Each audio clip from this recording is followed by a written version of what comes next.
ধর্মীয় বিধিবিধান আলগা করে পাল্টে যেতে চাওয়া সৌদি আরব দুটি চমক জায়গা নিয়ে খবর দিয়েছে সারা বিশ্বকে। 17 মে দেশটির পশ্চিম উপকূলের একটি দ্বীপের রিসোর্টে হয়ে গেল বিশেষ এক ফ্যাশন শো।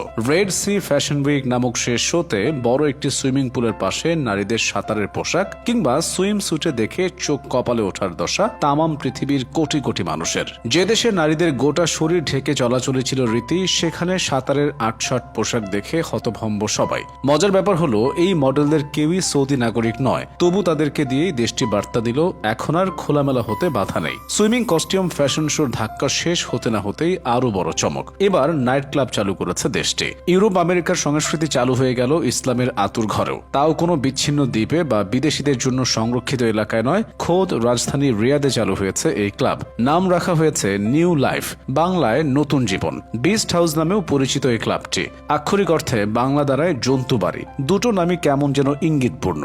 সামাজিক বিধিনিষেধ ছেড়ে নতুন জীবনে আগমন, যেখানে একটু উদ্দাম একটু বন্য হওয়া যাবে। এরই মধ্যে সারা ফেলে দিয়েছে ক্লাবটি। বাজনার তালে তালে নৃত্য গোটা নাইট ক্লাবটিকে আকর্ষণীয় করে তুলেছে। শত শত তরুণ তরুণী আনন্দ করছেন সেখানে। খুবই অভিজাত এই নাইট ক্লাবে যেতে পারছে নারীরাও। ক্লাবের ভেতরটা সাজানো হয়েছে অত্যন্ত দামি জিনিসপত্র দিয়ে। নির্মাতারা আশা করছেন এই ক্লাব সৌদি আরবের শিল্প ও সঙ্গীতের কেন্দ্র হয়ে উঠবে। ক্লাবটিতে অনেক স্টুডিও রয়েছে, তৈরি করা হয়েছে একটি ডাইনিং এরিয়া। অনেক ডিজে এবং সঙ্গীত প্রযোজকরাও এখানে গান পরিবেশন করছেন। এই ক্লাব চালু করার মুখ্য উদ্দেশ্য অর্থনৈতিক। তেল নির্ভর অর্থনীতি থেকে বের হয়ে সৌদি আরব পর্যটনের বিকাশ ঘটাতে চাইছে।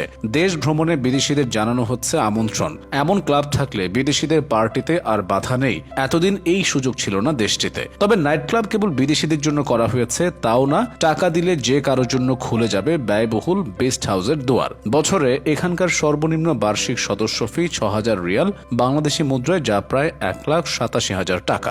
মাসে 15,500 টাকার বেশি। আরো সুবিধা চাইলে দিতে হবে 10,000 রিয়াল, তার মানে মাসে পড়বে বাংলাদেশি মুদ্রায় 26,000 টাকা। তবে নাইট ক্লাব বলতেই কেউ বাধাহীনভাবে গেলার সুযোগ ভাবলে ভুল হবে।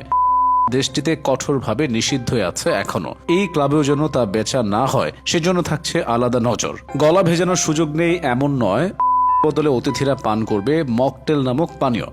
ব্যবহার রুখতে মোতায়েন করা হয়েছে বাউন্সার। এসব কিছুই হচ্ছে ক্রাউন প্রিন্স মোহাম্মদ বিন সালমানের নেতৃত্বে সৌদি আরবের ভিশন 2030 পরিকল্পনার অংশ হিসেবে। ভিন্ন মতকে দমন কিংবা রাজনৈতিক কর্মীদের কারারুদ্ধ করার পাশাপাশি নারীদের বোরকা ছাড়া বাইরে যাওয়া, গাড়ি চালানো, মিস ইউনিভার্স প্রতিযোগিতায় অংশগ্রহণ, সিনেমা থিয়েটার এবং কনসার্টের উপর নিষেধাজ্ঞা প্রত্যাহারের মতো উদারতাবাদও দেখাচ্ছেন তিনি। তবে এসব পরিবর্তন দেশের নাগরিকরা হাসি মুখে মেনে নিচ্ছেন কিনা তা জানার নেই সুযোগ, কারণ সরকারের বিরোধিতার বিন্দুমাত্র সুযোগ সেখানে নেই। পত্রপত্রিকাতেও সমালোচনা বা বিরোধিতা করে জনমত গড়া যায় না।